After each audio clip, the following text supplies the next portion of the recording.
Soalan pertama Ustazah. Dah bersedia Ustazah? InsyaAllah. Tak penat Ustazah? Boleh. Encik suami tahu saya macam mana. Kita sungguh-sungguh insyaAllah. Jadi insyaAllah soalan pertama berkaitan dengan berjimat bersama pasangan pada bulan Ramadan. Jadi persoalannya, walau bagaimanapun kami telah membatalkan puasa dulu. Maknanya dia batalkan puasa dulu dengan makan minum. Ya. Kemudian dia telah melakukan jima'. Okey, adakah diwajibkan untuk membayar kafarah atas kesalahan jima' tersebut? Okey. Subhanallah. Allahu Akbar. Okey, tuan-puan yang dimati Allah sekalian. Allahu Akbar. Okey, sekarang tuan-puan sekalian, tajuknya adalah bab hukum hakam puasa berkaitan dengan suami isteri. Masya Allah. Okey, tuan-puan yang dimati Allah sekalian. Kita tengok hukum hakam suami isteri. Soalan ni kita ambil daripada ni ya. Tengok cantik persembahannya dalam buku ni tuan-puan sekalian. Kita boleh nampak. Okey, ini adalah muka surat 213. Muka surat 213, iaitu berkenaan soalan yang ke-64. Saya pernah berjimat bersama suami isteri pada siang hari bulan Ramadan. Tahu kan, bukan berjimat cermat ni, berjimat iaitu bersetubuh di siang hari Ramadan. Walau bagaimanapun, kami telah membatalkan puasa dengan makan dan minum terlebih dahulu. Pandai dia. Sebab dia kata, kalaulah berjimat sehari Ramadan, kena bayar kafarah. Jadi, dia orang batalkan dulu. Suami isteri ini makan minum, batalkan dulu. Kemudian, barulah mereka melakukan hubungan suami isteri. Walau bagaimanapun, kami telah membatalkan. Adakah diwajibkan untuk bayar kafarah atas kesalahan jimat tersebut? Subhanallah. Okey, jawapannya. Dr. Muhammad Zuhaili menyatakan di dalam kitab Al-Mu'taman Al-Fiqh Asy-Syafi'i, tidak dikenakan kafarah, sebaliknya hanya diwajibkan qada puasa kepada seseorang itu dalam beberapa keadaan seperti berikut. Okey, kita tengok ya. Jawapan yang disusun ni daripada Dr. Muhammad Az-Zuhaili. Menyatakan dalam kitab Al-Mu'tamad fi Asy-Syafi'i. Subhanallah. Tidak dikenakan kafarah, sebaliknya hanya diwajibkan qada puasa kepada seseorang itu dalam beberapa keadaan. Yang pertama, ini golongan yang hanya qada puasa. Yang pertama, orang yang membatalkan puasa dalam keadaan uzur. Uzur perlu batal puasa, maka ia tak apa, dia tak perlu kafarah. Dia hanya perlu qada puasa sahaja. Okay, yang kedua, terlupa bahawa ia sedang berpuasa kemudian melakukan jimat. Orang yang terlupa, orang yang terlupa tuan-puan sekalian, kemudian dia lepas dah dia terlupa, lepas tu dia jimat. Orang yang terlupa jimat, agak-agak ada tak ni? Kan, sehari Ramadan terlupa betul-betul. Dia betul-betul terlupa yang itu sehari Ramadan, lalu dia berjimat. Lepas dah siap berjimat, dah selesai dah suami isteri, baru teringat, kita ni puasa bulan Ramadan ni. Jadi jawapannya dimaafkan dan dia perlu qada saja, tak perlu kafarah. Yang ketiga, seseorang yang jahil tentang perharaman jimat di siang hari Ramadan. Masya Allah. Dia tak tahu yang bahawasanya tak boleh berjimat. Mungkin dia mu'alaf, suami isteri baru masuk Islam. Kan, dia tahu dia baru masuk Islam pula sehari sebelum Ramadan ataupun seminggu. Yang dia tahu tak boleh makan dan minum. Jadi dia tak tahu pula, dan dia pun malu nak tanya orang baru masuk Islam. Yang dia selalu kata, okey, kamu ya orang baru masuk Islam, belajar ya puasa ni jangan makan minum. Orang tu pula lupa nak sebut jangan berjimat sehari Ramadan. Jadi bagi orang yang jahil tentang haram berjimat di sehari Ramadan, jimat ini adalah bersetubuh. Saya kena sebut hubungan intim, hubungan seksual suami isteri. Takut ada yang tak faham dengan istilah jimat. Saya maaf Ustazah. Saya terfikir juga ada orang yang jahil berkaitan dengan pengharaman jimat ni. Bila Ustazah jelaskan, mungkin mu'alaf tu rasa betul lah. Mungkin ada orang yang logik kan. Mungkin encik baca tu, encik kata tak logik, ada orang tak tahu tak boleh berjimat saya Ramadan. Betul. Encik tahu tak? Tahu. Encik tahu. Okey. Baru tahu tadi. Baru tahu. Subhanallah. Encik mu'alaf ke? Tak. Tak. Okey. Satu lagi Ustazah. Kenapa kita tekankan bab hubungan suami isteri ni di bulan Ramadan ni? Ramai tak tahu ke, ramai buat-buat tak tahu ke, ataupun memang dugaan di bulan Ramadan ni untuk suami isteri ni memang hebat ke macam mana? Dia PKP lagi kan? Ya. Ataupun ada rekod tahun lepas PKP tahun lepas kot. Mungkin ramai yang kata tak boleh menahan kata. Okey, subhanallah. Okey, subhanallah muslimin muslimat dimati Allah sekalian. Sebelum tu kan nanti dek kamu cari sejarah ni. Sejarah pensyariatan puasa bulan Ramadan. Sebab kalau kita baca sejarah pensyariatan puasa bulan Ramadan, tuan-puan akan rasa lebih tuan-puan akan rasa suara ustaz tak jelas. Diorang kata suara ustaz tak jelas. Diorang komen suara ustaz tak jelas. Okey. Apa ni? Dapatkan. Tuan-puan dimati Allah sekalian. Apa subhanallah. Pensyariatan Ramadan. Sejarah pensyariatan Ramadan ni sebenarnya di awal pensyariatan ia bukan macam sekarang. Bermula daripada, dan Ustazah nak firman Allah tu yang berkenaan dengan akhirnya apa yang berlaku, kamu akan jumpa sejarah pensyariatan Ramadan. Peringkat awal puasa Ramadan dia bermula daripada start maghrib sampai start daripada lepas isyak sampai maghrib. Dia ada waktu berbuka puasa tu antara maghrib dengan isyak saja. Kemudian membatalkan puasa pada peringkat awal tuan-puan sekalian bukan sama. Dan malam tu tak boleh berjimat juga. Nanti dia orang akan cari awal pensyariatan Ramadan. Sehinggalah ada beberapa orang sahabat Nabi dia melakukan jima kan pada waktu malam, lalu pergi berjumpa dengan Rasulullah SAW. Maka turunnya pendetilan lain tentang bab bulan Ramadan. Kan waktu puasa tu pun berubah, dan juga perkara yang membatalkan juga berubah. Itulah sejarah. Ada perubahan dah sejarah tu. Subhanallah. Okey. Kita boleh tengok subhanallah tuan-puan yang dimati Allah sekalian. Kita tengok sikit sejarah sebelum nak jawab soalan ustaz ni kan. Okey. Setelah puasa Ramadan diwajibkan pada tahun kedua Hijriah, maka puasa sebelumnya tidak berlaku lagi. Hanya saja bersifat anjuran dan sunnah sebelum diwajibkan. Okey, subhanallah, sahabat-sahabat dimati Allah sekalian, nanti saya nak baca sejarah ni. Okey.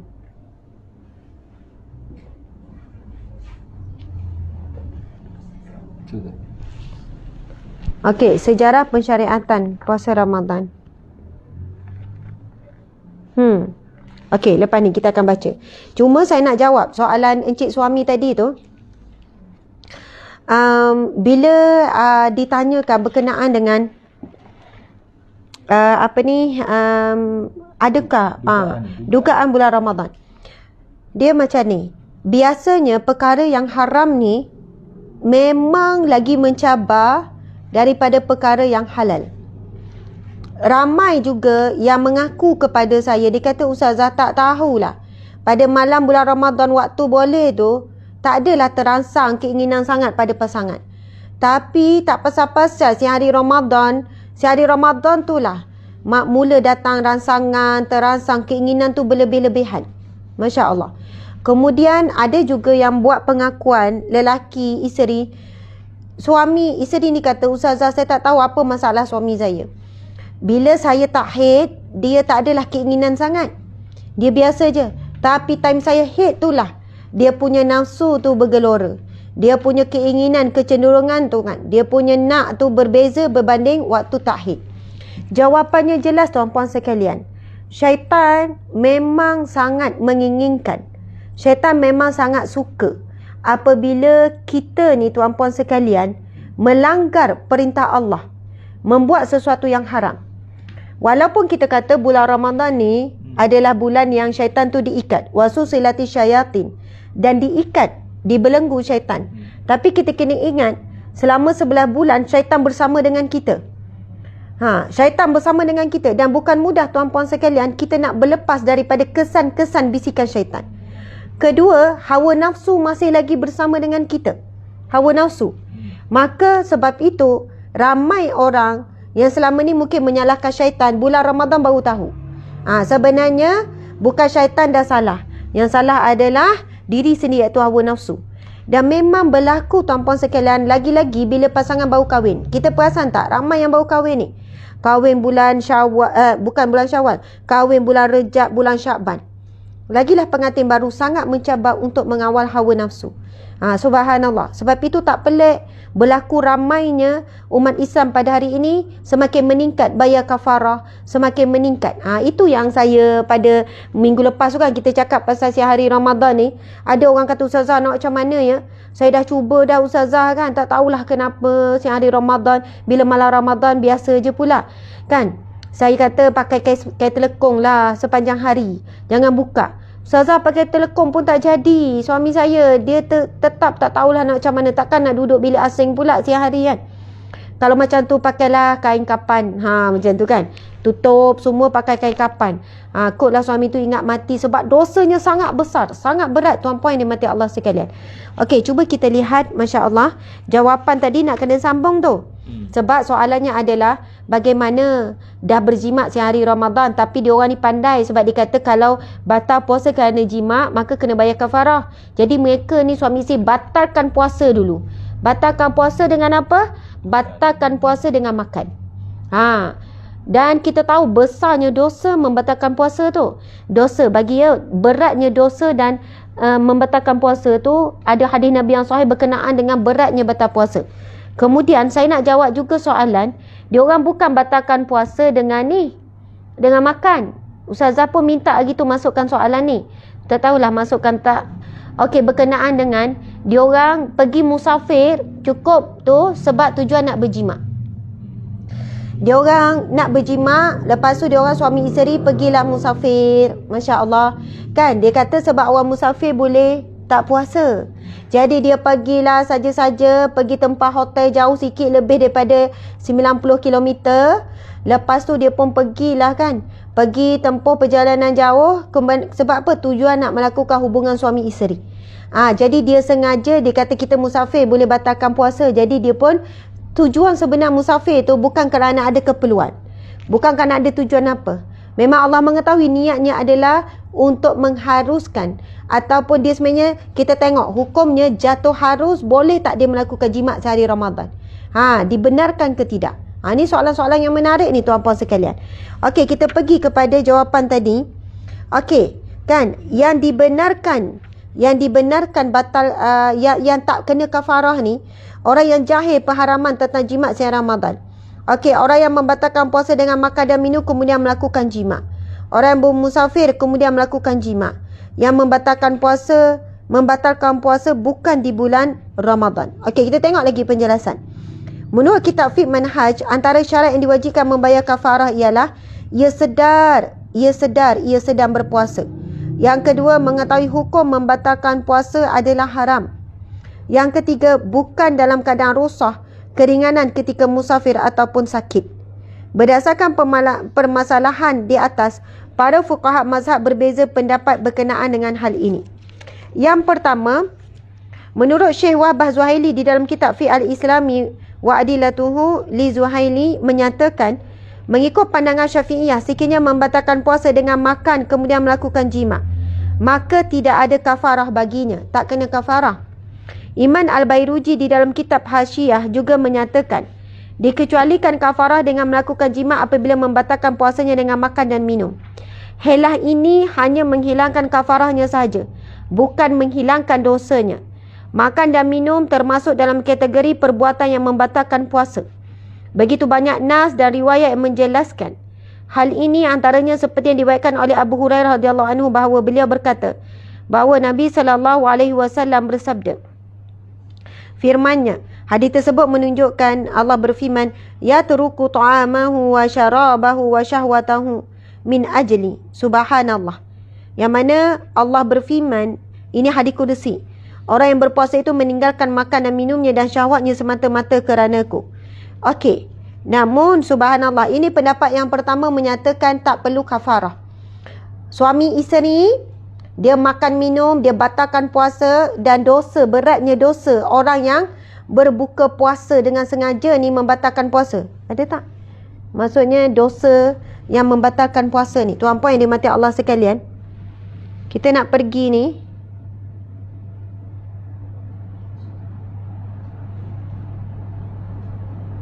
Ni pasal wajib qada. Ustazah nak beratnya dosa. Beratnya dosa sengaja membatalkan puasa. Masya Allah.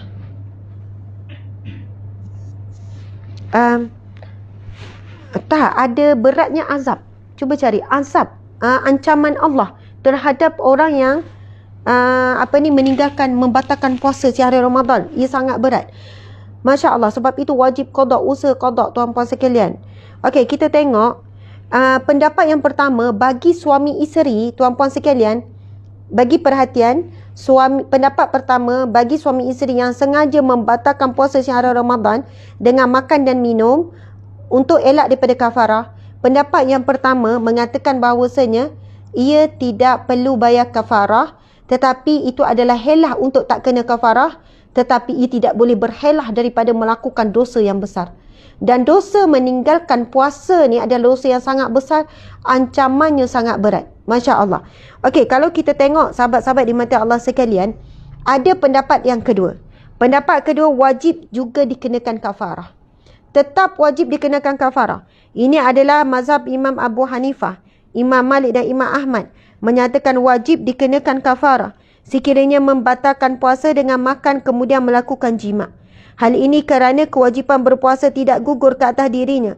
Oleh itu larangan melakukan jima' juga tidak gugur kerana berbuka puasa di atas sebab yang tidak disyariatkan. Berdasarkan firman Allah Subhanahu wa taala, "Uhilla lakum lailatas siyami rafasu ila nisaikum." Yang bermaksud, berdasarkan kepada ayat tersebut, Allah berfirman, dihalalkan bagi kamu pada malam hari berpuasa, bersetubuh dengan isteri-isteri kamu. Okey, rumusannya, fuqaha berbeza pendapat sama ada perlu dikenakan kafarah ataupun tidak. Walau bagaimanapun mazhab Syafi'i berpandangan tidak dikenakan kafarah kerana perbuatan jima' itu dilakukan setelah tidak lagi berpuasa. Sedangkan kewajipan kafarah hanya dikenakan apabila melakukan jima' ketika masih berpuasa. Namun tuan-puan yang dirahmati Allah sekalian, pendapat mazhab lain menyatakan bahawa kalaulah dia membatalkan puasa dengan makan dan minum, tuan-puan sekalian, ya, puasa yang telah terbatal.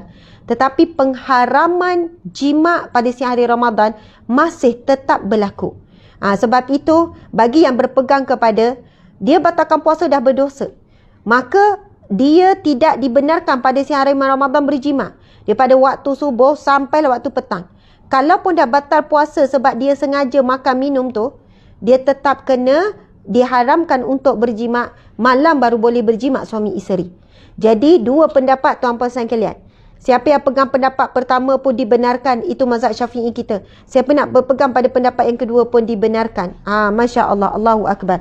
Jadi tuan-puan yang dirahmati Allah sekalian, cuba kita lihat. Tolong bagi Ustazah telefon yang tak ada ni, lepas tu yang mudah untuk dibaca. Ustazah, tak, nanti sebab dia akan hilang-hilang kalau ada tu. Memang Ustazah minta selalu mesti telefon yang tak ada apa? Tak ada lock. Okey, kalau tak asyik kena buka. Okey, sahabat di mata Allah sekalian, kita perhatikan tadi, kan, siapa yang tak perlu kafarah? Yang membatalkan puasa dalam keadaan uzur, yang terlupa bahawa sedang berpuasa kemudian melakukan jima', dan telah terjawab soalan orang yang musafir kemudian melakukan jima'. Dia sengaja musafir, dia helah dia. Suami ni kata kita pengantin baru, dia tak tahan apa semua, kan, suami ajak jom kita pergi ni musafir, sebab orang musafir kan tak wajib puasa, helah, tetapi dia tetap berdosa sebab dia dah buat satu perbuatan yang sengaja untuk membatalkan puasa, sama ada dengan makan minum dan sebagainya. Tuan-tuan yang dimati Allah sekalian, Masya Allah, na'udzubillahi min zalik. Okey, itulah jawapannya, mudah-mudahan jelas. Okey, jadi Encik jelas ya jawapan tu? Alhamdulillah. Saya nampak satu, ramai orang terlupa. Jadi dia nyanyuk pada bulan Ramadan ni. Tiba-tiba lupa. Tiba-tiba lupa semua. Okey, jadi tersasul dan juga terbabas ramai. Masya Allah. Na'udzubillah. Yang keduanya adalah ancaman tadi. Okay. Ancaman azab. Dan kita takut juga tuan-tuan, mungkin kita juga pernah melakukannya, tapi kita lupa untuk membayar kafarah setelah kita melakukan persetubuhan tu dengan sengaja. Okey, dan kita kalau seandainya bermusafir ataupun membuka dengan sengaja makan minum, jadi kita jangan lupa dosanya dengan ancamannya sangat-sangat berat. Jadi jangan kita sengaja makan untuk melakukan jima' di bulan Ramadan. Dan bagi pasangan yang tertutup dalam rumah, khas Ya. suami isteri. Jadi tertutup, jadi malu. Bila keluar rumah macam biasa, macam puasa buat letih je, jalan-jalan muka monyok, lapar kan. Tapi dahulu sana ancaman ataupun azab menanti sangatlah berat.